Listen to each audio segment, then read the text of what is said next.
This morning, we are sharing former President Barack Obama's first interview since President-elect Biden won the election. He talks to us about his deep concerns over this country's political divide after Americans went to the polls. His long-awaited memoir, A Promised Land, comes out tomorrow.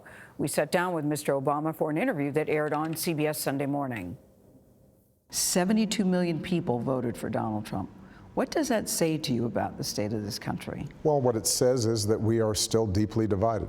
And what it says is that the power of that alternative worldview that's presented in the media that those voters consume has a lot of pull. Are you worried about that? Yes, because it's very hard for our democracy to function if we are operating on just completely different sets of facts.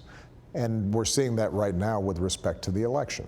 We can't cooperate, we can't make good decisions, we can't function like a team. And so one of my biggest worries about our democracy going forward is how do we get back to a common baseline of facts? You and I can have a disagreement about climate change, or about the criminal justice system, or about taxes. But if you deny that the temperature on this planet is getting warmer, you just say it's just not true. I don't mind you saying, look, yeah, it's bad, but there's not much we can do about it, or our economic growth's more important.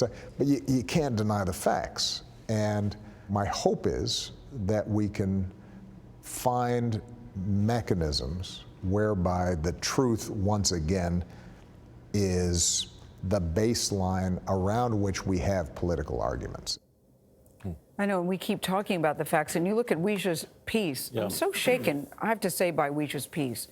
The way that the people are protesting in the streets and the deep divide, what is happening in the country, and how it's being fueled is very, very scary. Well, especially considering we have a lot of bigger things to worry about right now. Exactly. Yeah. We should all be afraid about what is happening to this country.